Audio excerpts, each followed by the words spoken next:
اعوذ باللہ من الشیطان الرجیم بسم اللہ الرحمن الرحیم۔ یہ ہے بیشتی زیور تیسرا حصہ، اور یہ پارٹ ہمارا 33 ہے۔ اور ذبح کرنے کا بیان۔ مسئلہ ایک، ذبح کرنے کا طریقہ یہ ہے کہ جانور کا منہ قبلے کی طرف کر کے تیز چھری ہاتھ میں لے کر بسم اللہ اللہ اکبر کہہ کے اس کے گلے کو کاٹے یہاں تک کہ 4 رگیں کٹ جائیں۔ ایک نر کھڑا جس سے سانس لیتا ہے، دوسرے وہ رگ جس سے دانہ پانی جاتا ہے،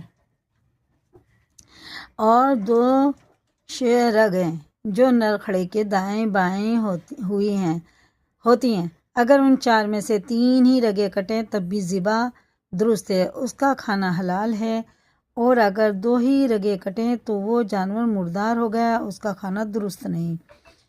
مسئلہ 2، ذبح کے وقت بسم اللہ قصدن نہیں کہا تو وہ مردار ہے اور اس کا کھانا حرام ہے۔ اگر بسم اللہ نہیں کری اور ایسی ذبح کر دیا، اور اگر بھول جائے تو کھانا درست ہے۔ جان بوجھ کے اگر بسم اللہ نہیں پڑھی تو وہ جانور کھانا منع ہے، اگر بھول سے ہو گئی تو کوئی بات نہیں۔ مسئلہ ہے 3، گند چھری سے ذبح کرنا جو دھار والی نہیں ہوتی، مکروہ ہے اور منع ہے کہ اس میں جانور کو بہت تکلیف ہوتی ہے۔ اسی طرح ٹھنڈا ہونے سے پہلے اس کی کھال کھینچنا، ہاتھ پاؤں توڑنا، کاٹنا، ان 4 رگوں کے کٹ جانے کے بعد بھی گلا کاٹے جانا، یہ سب مکروہ ہیں۔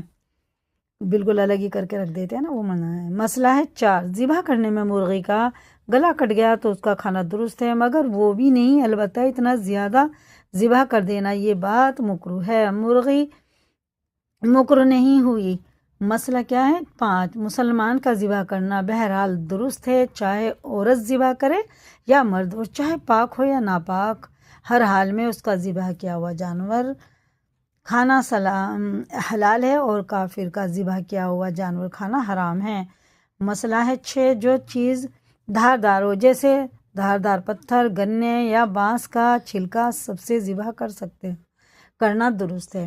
کچھ بھنگی پھر ہو جاتے ہیں بقرعید پہ اور پتہ چلتا نہیں ہے، تو ان کا ہاتھ کا تو بالکل حرام ہو گیا نا، اس سے بچنا چاہیے، ہمیں دھیان رکھنا چاہیے۔